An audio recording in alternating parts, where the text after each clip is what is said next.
Olá, pessoal. Estamos aqui mais uma vez na Justiça de Salto Alto e hoje eu tenho a honra de receber a doutora Lavínia Palma, que nós já comentamos em alguns vídeos, que vai falar, ela é psicóloga, ela é do Rio Grande do Sul, atua no Distrito Federal, veja só, um movimento onde está aí buscando pessoas para contribuir. Ela é psicóloga, mas tem um adendo na psicologia dela. Além de ser especialista em psicologia clínica, ela é psicóloga feminista e foi isso que fez com que nós chamássemos para que ela falasse não só do tema feminismo, mas também da evolução quanto à educação dos meninos e das meninas.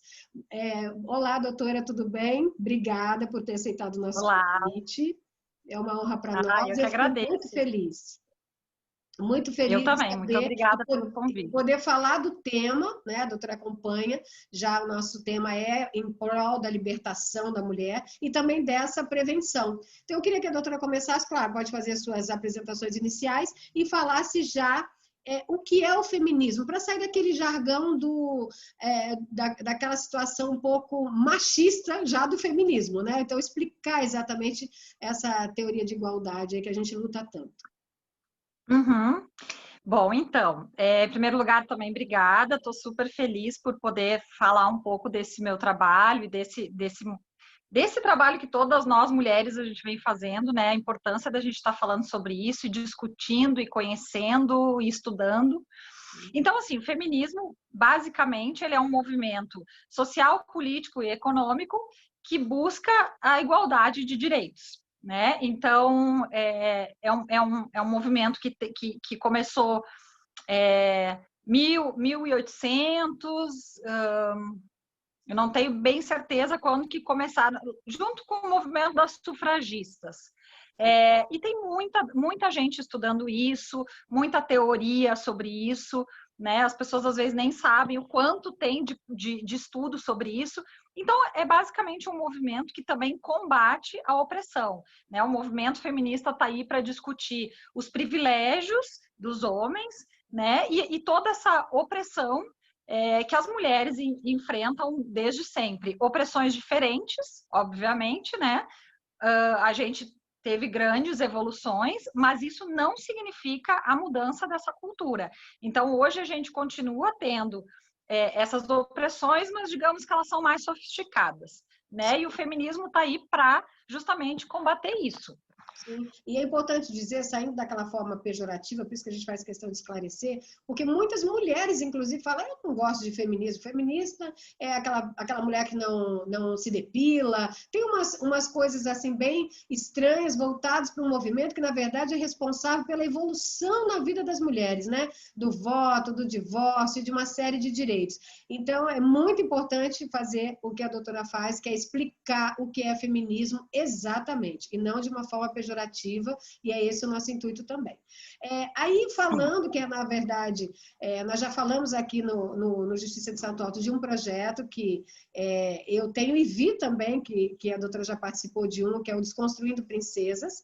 Eu achei importantíssima a ideia, como eu já disse, eu faço intuitivamente com a minha filha, mas obviamente que gostaria de ouvir a parte técnica e os fundamentos para isso realmente, que tem a ver com a educação. Primeiramente, do menino, e daí vamos falar em seguida da menina.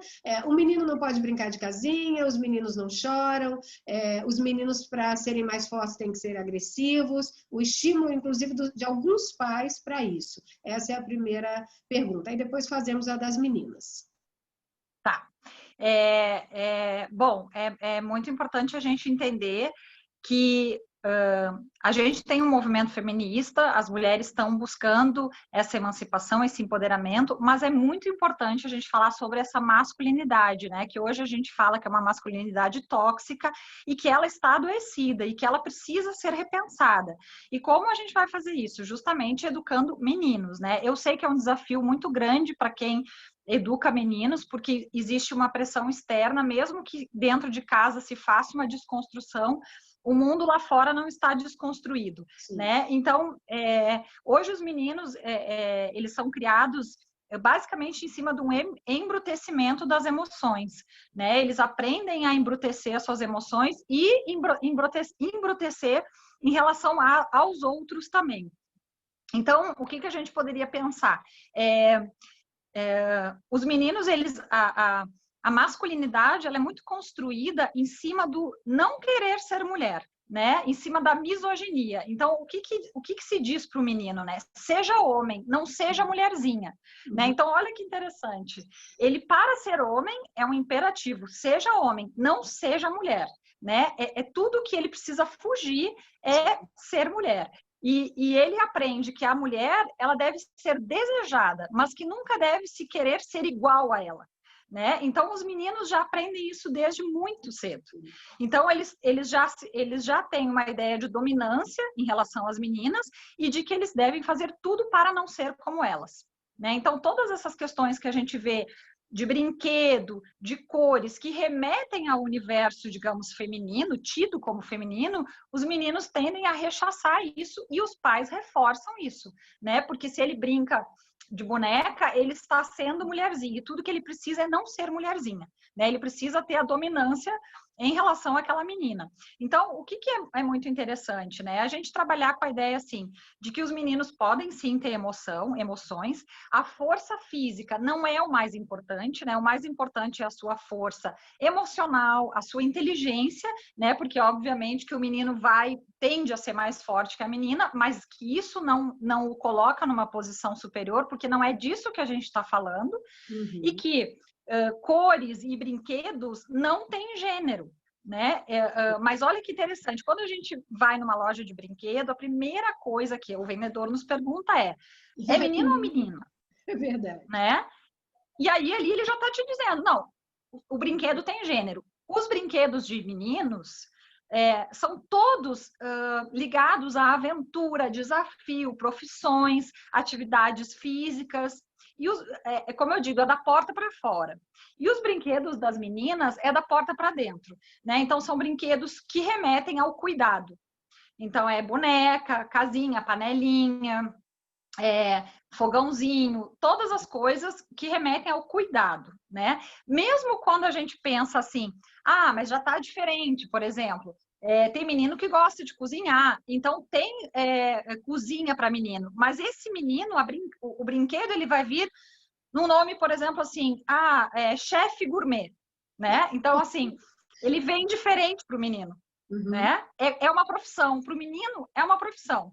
E para a menina é o trabalho doméstico, a cozinha, né? Vamos pensar o brincar de cozinheiro, né? O menino não é cozinheiro, ele é chefe e a menina é cozinheira. Verdade. Então, essa questão é muito importante a gente poder oferecer para os meninos essas novas possibilidades de brincadeira, sem que haja um medo que ele vá se tornar menos homem, né? Isso é muito importante. Sim. E quanto às meninas, o que nós notamos também, aí acabou que a doutora falou já um pouquinho, isso é ótimo, mas as mães também, ou as pessoas que criam, até do sexo feminino, repetem de gerações para gerações essas situações, sem querer, às vezes, de forma intuitiva, ou de forma inconsciente, ou porque a própria sociedade impõe. Então, assim, e isso alterou já bastante, mas ainda é uma situação de raiz, que às vezes a mãe nem percebe e está seguindo aquele padrão, né? A doutora fala um pouquinho sobre isso também, da importância das mães, dos educadores, na verdade, nestes aspectos, quanto às meninas também. Foi interessante que tu fez a pergunta e já pontuou, né? As mães e educadores. Então, a gente começa pela pergunta, né?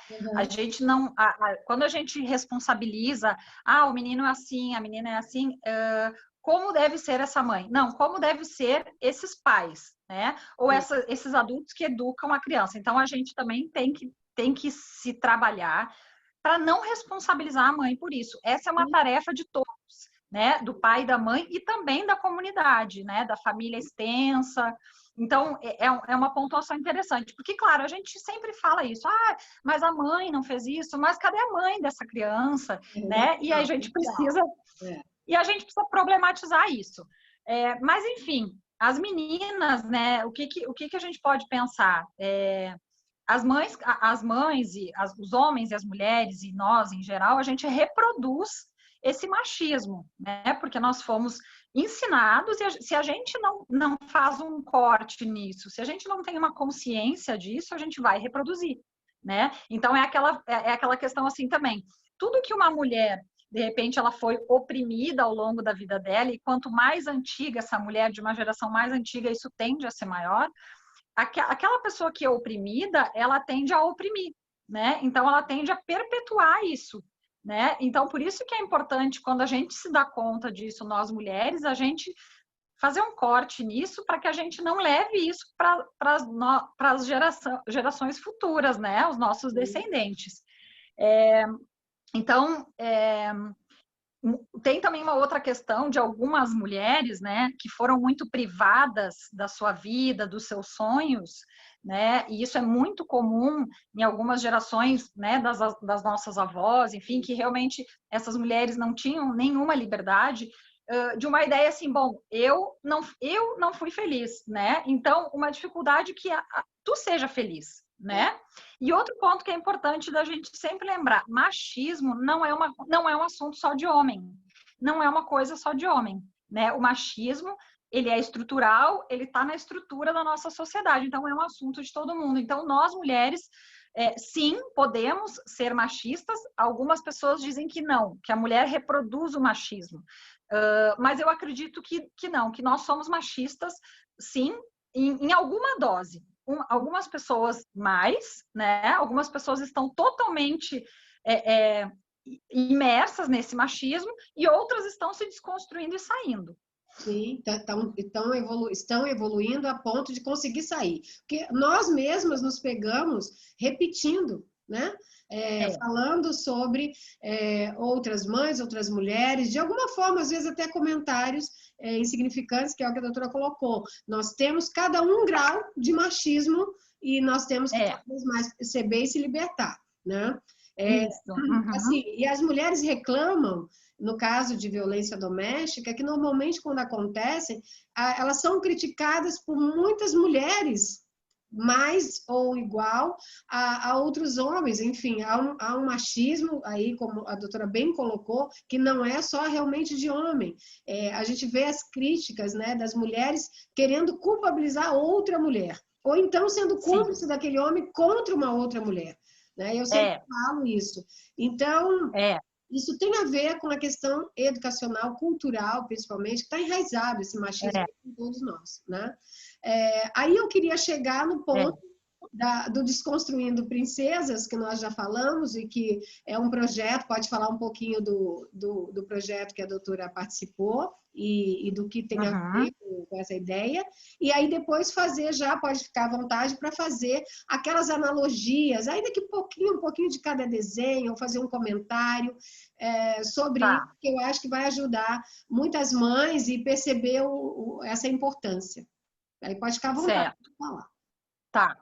Antes de entrar nessa questão desse projeto, eu queria voltar um pouco na questão da educação das meninas, né? Que eu acho que a gente acabou passando um pouco, a gente falou dos meninos e das mães, do machismo das mães. Rapidamente, assim, algumas questões importantes para a gente, enquanto educadoras de meninas, né? Vamos pensar nas mães mesmo, né? Enquanto aquelas que transmitem o ser mulher para outra mulher. Né? Uma coisa que eu sempre falo, a gente precisa ensinar nossas filhas que nós, enquanto mulheres, somos completas, somos realizadas, somos completas. Nós temos um trabalho, nós temos uma vida, nós temos amigos, então nós somos inteiras, né? Nós não estamos pela metade em busca de outra metade. Isso é muito importante.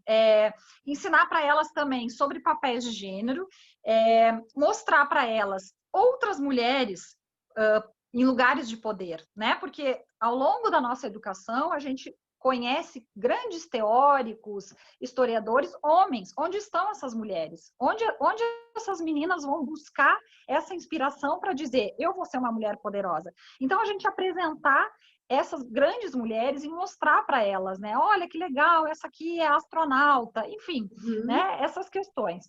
E um outro ponto que eu acho muito importante que a gente deve sempre cuidar é não enfatizar a questão física das meninas, né? O que a gente pode falar para essas meninas que não a questão delas serem lindas, princesas, né? Porque quem tem filha mulher sabe disso, né? Onde a menina vai, se ela tiver arrumadinha e tal, as pessoas vão dizer, ai, que linda, que princesa, né? E a gente não pode enaltecer só a questão física. A gente tem que sempre mostrar para a menina que tem outros atributos que são muito mais importantes. Porque, como eu digo, beleza física tem 2 pontos. Primeiro, tem o padrão, né? Então, tem o padrão de beleza, que é branco, né, em geral branco, jovem, enfim, aquele padrão ideal. Sim. E segundo, que beleza não é mérito. O nosso corpo, o jeito que a gente nasce, a gente nasceu assim, a gente não escolheu, a gente não trabalhou para aquilo. E a gente ser uma pessoa legal na vida e ter sucesso é mérito, né? É o nosso trabalho. Então, a gente tem que enfatizar para elas, sempre enaltecer os talentos que elas têm, né? Como elas são inteligentes, como elas são amorosas, como elas são corajosas. Então, eu acho que é um cuidado que nós, mães, temos que ter sempre, né? As meninas não podem ser apenas lindas e princesas, porque elas crescem entendendo que isso é o mais importante. E aí elas vão buscar isso para sempre. Verdade, né? Perfeito. Perfeito. Não, e é bom colocar isso, depois você vai voltar para a próxima pergunta, porque dos meninos, os meninos não choram. As meninas têm que ser aquela esperando, como a doutora bem pontuou, salvar, o príncipe para salvá-la, ou alguém para completá-la. É muito importante isso, porque essa diferença é passada realmente, né? Como diz, a menina quer ser princesa, nada contra ela se vestir como a princesa, mas ter esses outros atributos em destaque. Isso eu acho importantíssimo. Bem lembrado. Exatamente, podemos falar. E já acabou falando, de alguma forma, dessa coisa de esperar um príncipe, né? De alguma forma. Exatamente. Então, assim, entrando um pouco no projeto, eu tô fazendo parte de um projeto como curadora, que é um clube de livros, um clube de assinatura de livros infantis. E aí, cada mês... O nome do projeto é Minha Pequena Feminista. O objetivo é trazer leituras para as crianças que trabalhem desconstrução, né? Toda essa desconstrução de gênero, de papéis de gênero, e temas como diversidade sexual, empatia, sororidade, empoderamento feminino, antirracismo, homofobia, enfim, temas que normalmente a gente não vê nos livros tradicionais e clássicos. E aí eu fiz a curadoria desse mês de agosto, e o mês de agosto o tema era Desconstruindo as Princesas. Então, como que a gente faz? A gente escolhe um livro para cada faixa etária, né? Cada faixa etária vai receber um livro diferente, obviamente. E o que eu fiquei muito muito gratificada e surpresa é como já tem produções, né, literárias voltadas para isso, pessoas, né, mulheres, eu acredito em geral, escrevendo livros com essas temáticas. Então, isso já existe, a gente já tem isso disponível, a gente precisa começar a consumir. Então, todos os livros que a gente escolheu eram livros que trabalhavam essa desconstrução das princesas, porque assim, os livros, né, a gente chama isso de tecnologias de gênero. O que é isso? Livros, filmes, músicas, estão sempre nos dizendo como que a gente deve ser, como que a gente deve performar. Então, a gente está ali consumindo um conteúdo e aquilo ali a gente está entendendo, é assim que uma menina faz, né? Então, por isso que é muito importante a gente colocar essas outras formas de se comportar nesses livros. Mas então, vamos lá. As princesas, as histórias, as princesas clássicas, elas são do século XIX. E aí a gente pensa assim, nossa, o mundo mudou muito, mas as princesas continuam. Essas princesas clássicas, elas continuam sendo adoradas pelas meninas. Nós temos princesas novas, desconstruídas, mas essas clássicas ainda estão ali muito forte. Então, vamos pensar assim, fazendo uma análise rápida de algumas princesas clássicas. A Bela e a Fera. A Bela é uma personagem branca, e bonita, né? Então, assim, vamos pensar que todas as princesas são bonitas e brancas, né? A gente tem uma princesa negra que é nova. E jovem, né? As princesas todas são jovens, então já é um problema. O que diz? Mulher tem que ser branca, jovem, magra e cabelo liso de preferência, porque inclusive as princesas cacheadas também são novas. E a maioria das clássicas também são loiras. A Bela e a Fera, exatamente. Eu me dei conta disso porque a minha filha tem cabelo cacheado e um dia ela me falou, ela tem 3 anos, ela me disse assim, mamãe, não existe princesa cacheada. Onde estão as princesas de cabelo cacheado? Né? Então, isso é representatividade. Então, a Bela e a Fera, vamos pensar, o que nós temos ali? Nós temos uma situação de cárcere, né? Ele aprisiona ela, né? E nós temos uma ideia de que, mesmo que tu case com um homem feio ou malvado, se tu for uma boa esposa, tu vai transformar ele. E tu vai transformar ele num príncipe, né? Então, ela transforma ele, né? Ela se casa com ele e o amor dela transforma ele. Ou seja, nós mulheres precisamos, né? Nós temos essa capacidade de mudar os nossos homens. Olha que legal, né? Tá bom. Isso faz com que a gente se torne a principal responsável pelo sucesso do relacionamento. E isso é muito recorrente nos dias de hoje ainda. Em geral, as mulheres se sentem... a maioria das mulheres se sentem culpadas quando algo não vai bem no relacionamento. Sim. A Ariel, né? A Ariel é muito problemática também, a Pequena Sereia. Sim. Porque ela troca a voz dela em função de um relacionamento, né? E o que a gente tem aí? A gente tem um silenciamento dela. Ela perde a voz. Ela tinha a voz e ela perde para estar com um homem, né? Então, a gente reproduz na Bela aquele ideal de mulher que o patriarcado coloca, que é a mulher calada, o silenciamento da mulher, em prol do bem-estar da relação, né? Então, isso a questão do silenciamento é muito importante a gente pensar. E na Ariel, a gente tem também essa ideia de que vale tudo pelo casamento. Ou seja, ela larga a vida dela, ela larga a família dela, ela perde a voz, mas valeu a pena porque ela casou. Né? Então, é muito problemática. Sim. Vamos lá. A Branca de Neve. É difícil, mas é a realidade. A Branca de Neve. A Branca de Neve, ela é aquela mulher bela, recatada e do lar, né? Porque ela de novo, ela é uma mulher jovem, bonita, e ela serve os anões, né? Ela faz todo o trabalho doméstico para eles, sem receber nada por aquilo, e ela faz feliz e cantando, né? Então, ela cuida de tudo, e ela está muito plena com isso. Ela, no fim, também é salva por um príncipe, e a gente tem também nessa história a rivalidade feminina, né? E que ela é a madrasta e a importância da beleza, né? Quem é mais bela?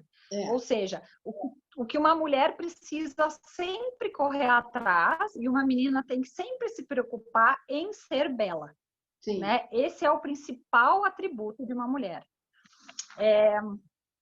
Então, aí assim, indo um pouco nessa linha, nós temos também a Bela Adormecida, que também traz a questão do príncipe que salva, a questão da beleza, a questão do beijo sem o consentimento, né? Porque ela está adormecida. Importantíssimo, bem importante.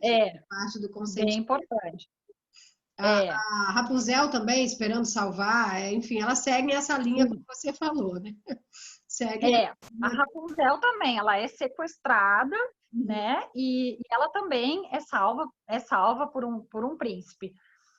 A Cinderela, né? Ela também tem a questão da rivalidade entre as mulheres, as filhas da madrasta. Sim. E ela casa com o príncipe sem conhecer ele, né? Apenas porque ele foi lá e dançou com ela uma noite, achou o sapatinho, pronto, ela casou. Ela tá casada, né? Então, olha o que as histórias ensinam para as meninas. E a questão da materialidade também, né, doutora? A questão do materialismo. Tipo, ele era o príncipe, ele achou o seu pezinho, então pode se casar. Eu até falo isso intuitivamente. Ela pode dizer não, não querer casar, inclusive comemorar aquele sapato novo que ganhou. Eu brinco com a minha filha. Seria melhor ter comemorado um novo sapato que ganhou do príncipe, mas não ia dizer que era exato. ele, né? É quase como se elas retribuíssem com a vida delas, né? O fato deles terem salvado.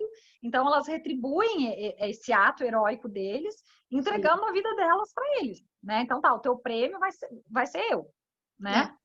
Importantíssimo. E aí a doutora falou numa parte que eu gostaria de voltar um pouquinho, seria do consentimento. Eu até li algo sobre isso da doutora, achei interessantíssimo, e isso tem muito a ver com a educação, novamente, de meninos e meninas, o menino para respeitar, né, e a menina para saber se impor e dizer, e a questão da violência futura, né, do que a doutora já falou um pouquinho. Aí eu queria falar sobre a importância desse consentimento. Tá. É importante isso que tu falou, né? A gente tem que trabalhar esse conceito não só com as meninas, né? Com os meninos também, porque os meninos também sofrem abuso sexual. É óbvio que talvez numa quantidade menor, mas também a gente tem que pensar assim, os meninos que sofrem abuso sexual, o quanto esses casos chegam, né? São notificados, porque uma família onde o menino sofre um abuso sexual, isso é um problema à honra da família. Então, muitos casos de abuso sexual em meninos, a gente nem sabe. Entende? A gente não tem nem esses dados, né? Porque culturalmente é muito vergonhoso, né? Um menino passar por isso. Então, vamos lá. A questão do consentimento, né? Primeiro é importante a gente falar assim, que a gente precisaria investir em educação sexual para as crianças, né? E educação sexual é trabalhar consentimento e é trabalhar a prevenção de abuso e de violência.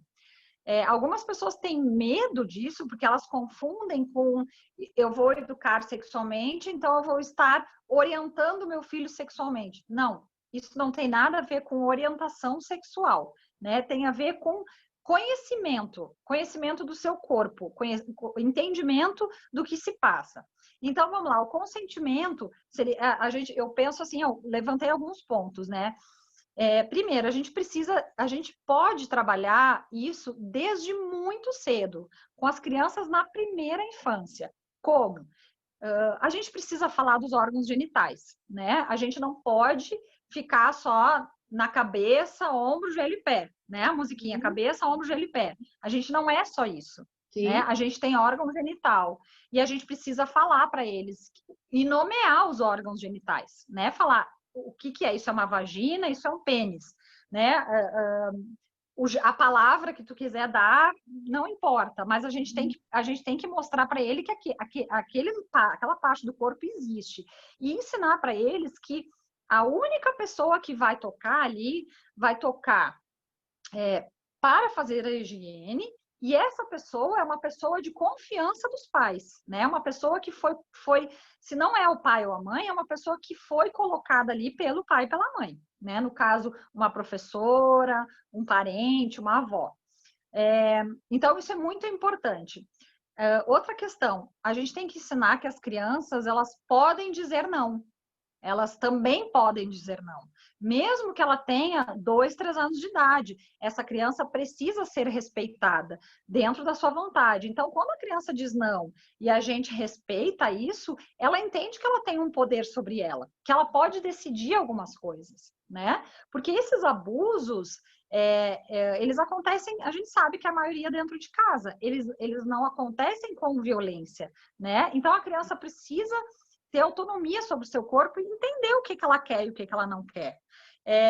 Outro ponto, as crianças não devem ser obrigadas a cumprimentar os adultos com beijo, com toque, né? Tem crianças que não gostam, até adultos que não gostam. A gente muitas vezes não gosta de beijar uma pessoa que a gente não conhece.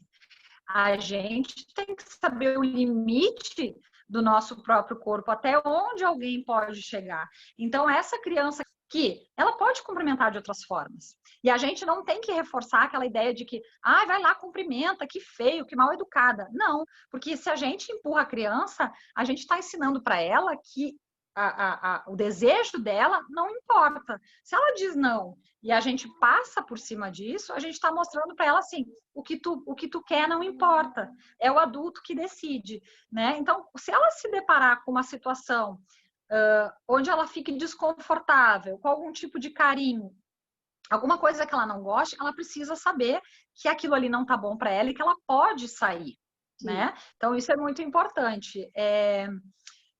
Que mais?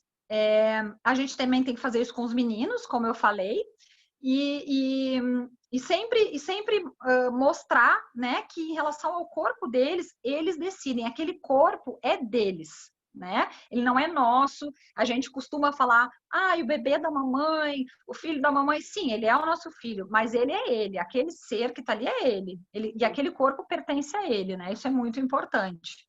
Como nós falamos aqui também, doutora, e aí teve um gancho na questão do abuso sexual, nós também defendemos a questão contra, né, violência contra crianças e adolescentes, e é muito difícil nós sabermos a identificação e também se acreditar nessa criança quando o abuso é intrafamiliar, quero dizer, por um pai, um padrasto, alguém da família, né? Dentro de casa, tios, enfim.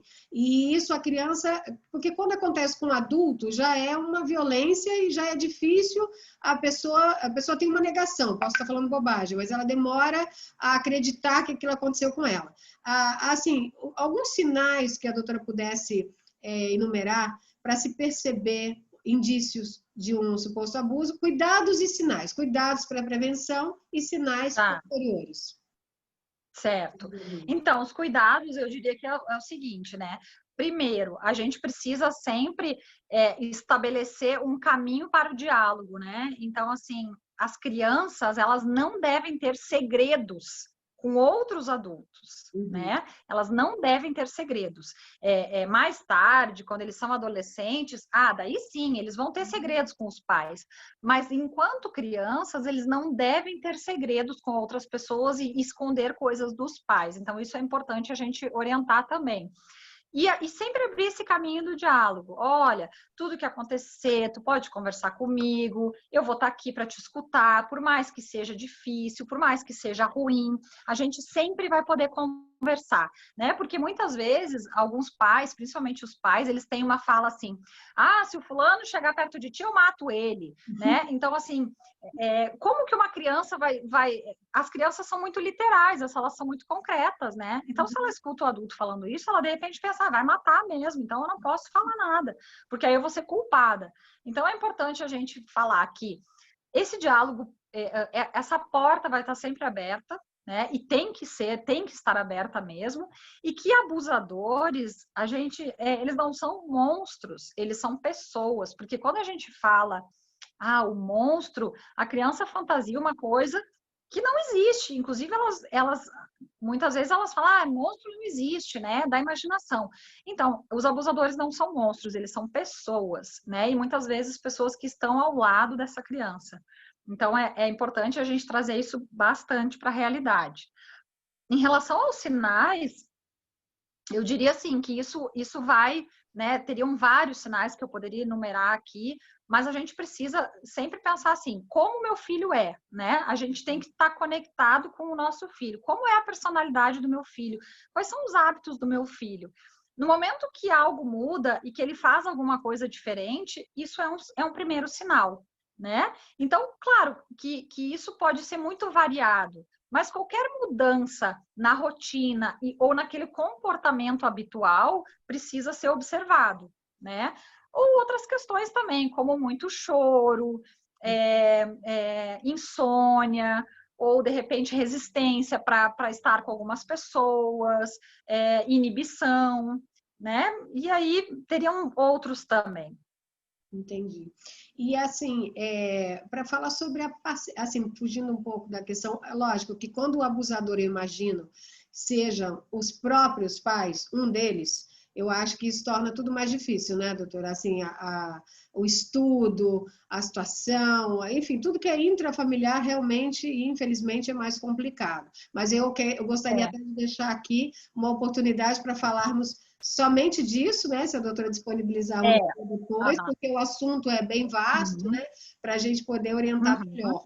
Mas, assim, voltando para até finalizar, que eu gostaria de ficar aqui falando um tempão, mas, assim, a pergunta sobre a parceria. Já que nós não devemos estimular, sei lá, uma concorrência, ou o menino não ser como a menina, ou a menina não querer ser como o menino para ser melhor, porque, e sim as suas qualidades, as suas atribuições e que tem os seus direitos iguais, como desenvolver essa, acho que parceria é o nome, enfim, algo do gênero para se ter uma educação num equilíbrio, em um nível de para meninos e meninas, não uma concorrência, sim essa parceria, se tiver outro nome, aí a doutora me corrija. Uhum, uhum. A gente tem que principalmente ensinar para os meninos, né, que as meninas são iguais e que elas ocupam os mesmos lugares que eles, né? Então, acho que isso também é muito importante, a gente sempre tá fazendo a sua fala com as crianças, que não tem coisa de menino ou de menina, tem coisa de criança, né? Eles são todos crianças. Então, isso é muito importante, porque quando a gente fala isso é de menino, isso é de menina, a gente separa eles. Além de que isso é prejudicial para cada um individualmente, a gente coloca eles em dois grupos. E eles são crianças, né? Então, as crianças têm que experimentar, elas têm que ser estimuladas, elas têm que, a gente tem que oferecer as mesmas possibilidades para os dois, né? Então, assim como a gente oferece um carrinho para o menino, a gente tem que oferecer para a menina. Eu conheço várias mulheres que amam carro, né? Que amam dirigir. Sim. Então, por que não? Né? Então, a gente precisa oferecer para a menina também o carrinho. E eu preciso oferecer a boneca para o menino também. Né? Porque esse menino um dia vai ser pai. E ele precisa saber cuidar. Porque os homens, em geral, eles cuidam muito mal. Eles não são ensinados a cuidar. Eles cuidam pouco e mal. Né? Então, isso é uma coisa importante. Então, eu acho que é sempre pontuar a questão de que meninos e meninas são iguais, eles podem ocupar os mesmos lugares, e trazer um conceito também para eles, que é a questão da diversidade, né? E que isso é uma coisa que o mundo caminha para isso, o futuro é um futuro da diversidade. Então, eu falo assim, não só a diversidade sexual, mas a diversidade no sentido, assim, que nós somos diferentes, que as meninas elas são diferentes, elas não precisam ser todas iguais, né? Todas as meninas vão gostar de boneca, e todos os meninos vão gostar de carrinho. Não! Nós somos sujeitos, né? Então, a gente pode gostar de várias coisas e a gente pode ser tudo diferente. Então, eu acho que essa questão da diversidade também é muito importante ser trabalhado com as crianças. Perfeito. E eu, assim, eu fiquei encantada, mais encantada do que eu já era, porque agora eu vi ainda outros traços nos próprios contos, nas próprias situações do dia a dia, do nosso cotidiano, e, assim, acho que daria mais umas 3, no mínimo, entrevistas só sobre o tema. E, assim, fico feliz, queria que você fizesse as suas considerações finais, mas, assim, também falando ou uma orientação, ou algo de algum projeto seu agora futuro, algo que você queira destacar. E também fica aí a nossa parceria no sentido de divulgar isso com muito afinco, porque, assim, nos encanta. Imagina a própria criança ter essa liberdade de questionamento, né? Então, fique à vontade para fazer suas considerações, por favor. Tá bem. Primeiro, assim, o que a gente poderia pensar? Que a gente tem, quando a gente discute tudo isso, nós estamos falando de uma cultura, nós estamos falando de algo que é coletivo. E cultura, a gente muda. A cultura, ela muda, né? Claro que não rapidamente, mas ela pode ser transformada. E como que a gente transforma essa cultura? Justamente na educação. A gente começa lá na base. Eu vejo que muitos pais, né? Em sua maioria mães, né? Mas alguns homens também, não vamos deixar os homens de fora. As mulheres, em geral, estão sempre mais preocupadas com essas questões, né? Mas muitos pais entenderam já que precisam fazer diferente, mas ainda não sabem muito bem como, né? Eu vejo muitos pais buscando essas respostas, sabendo que eu não quero isso para o meu filho, isso não funciona, mas então o que eu posso fazer? E as pessoas muitas vezes não sabem como fazer, né? Por isso que é importante a gente mostrar esses caminhos. Então, a gente precisa, eu penso assim, que a gente precisa conhecer, a gente precisa estudar, né? Enquanto pais também, a gente precisa estudar para ser pai e mãe, né? Porque eu sempre falo que educar uma criança é a tarefa talvez mais difícil. A gente estuda para tudo na vida. Por que a gente não estudaria para educar um filho, né? Que é uma coisa tão difícil. Então, a gente precisa ter conhecimento e estudar e proporcionar isso para eles também. E sempre e sempre questionar e problematizar essa cultura, porque essa cultura precisa ser mudada. Hoje eu acredito que numa educação feminista, né, e antissexista, que seria o quê? A educação feminista seria uma educação baseada em valores de amor, de empatia, de parceria, né, como tu falaste, porque quando a gente fala em machismo, a gente fala numa dominância, a gente fala num poder. E a educação feminista fala numa equidade, né? Então, essa educação feminista para meninos e meninas e uma educação não sexista, que seria o quê? O não preconceito de gênero, né? E que normalmente o preconceito de gênero é em relação à mulher. Então, são esses valores que eu acho que a gente precisa, sim, ir plantando essa sementinha e buscar esse conhecimento, né? Problematizar para a gente não reproduzir. Ah, perfeito, doutora. E vamos ter, já me encantei para o outro lado também de fazer alguma coisa no sentido de orientação, que a gente recebe, por incrível que pareça, apesar do nosso ponto ser a mulher por uma questão cultural, mas a gente também recebe porque o abuso está presente em todos os tipos de relações, né? Doutora, e a gente recebe bastante, né, dos LGBTs, essas coisas também. Aí a gente poderia depois fazer uma entrevista nesse sentido, se a doutora tiver disponibilidade, porque fala também, não deixa de ser um tabu aí para ser comentado, né? Eu queria te agradecer. Isso, pode falar. Eu só fazendo mais um ponto, né? O último ponto em relação a isso que tu está falando. É importante também a gente trabalhar isso com as crianças, né? Que em geral, menino namora com menina. Mas as meninas namoram meninas e meninos namoram meninos. O mais importante que tem que estar nas relações é o amor e o respeito. É isso que a gente precisa ensinar para eles. Quem eles vão amar não importa. O que importa é que eles tenham relações saudáveis, porque como eu falei, o mundo, o futuro é um mundo da diversidade, né? Então a gente precisa começar a normalizar isso, né? Porque a gente tem hoje uma cultura heteronormativa, que diz que o normal é ser hétero. E a gente tem que mostrar para eles que tem outros caminhos. É importante destacar, como a doutora colocou, o amor e o respeito. Eu acho que em qualquer tipo de relação, se tivéssemos o amor e o respeito em evidência, a violência não estaria aí nas primeiras páginas, não teríamos esse abuso do domínio, né? E sim a equidade, a igualdade que a gente tanto busca. Doutora, muito obrigada. Exatamente. Muito obrigada. Eu que agradeço, foi ótimo. E eu fiquei muito feliz de tê-la encontrado e acompanho o seu trabalho. Espero desenvolver cada vez mais, participar desse projeto aí, para a gente poder ajudar mulheres, mães, pais, educadores a fazer essa geração já um pouco mais preventiva, no sentido de não cometer. Não termos a vítima e não termos o agressor, como a doutora bem pontuou, porque é importantíssimo os dois lados. Não adianta a menina não querer ser a vítima e o menino ser educado para agredir, né? Então, a gente tem que pontuar. Muito importante. Obrigada, viu, doutora? E a gente vai continuar aqui. Agradeço a todos que nos acompanharam e aí ficamos até a próxima entrevista. Obrigada a todos.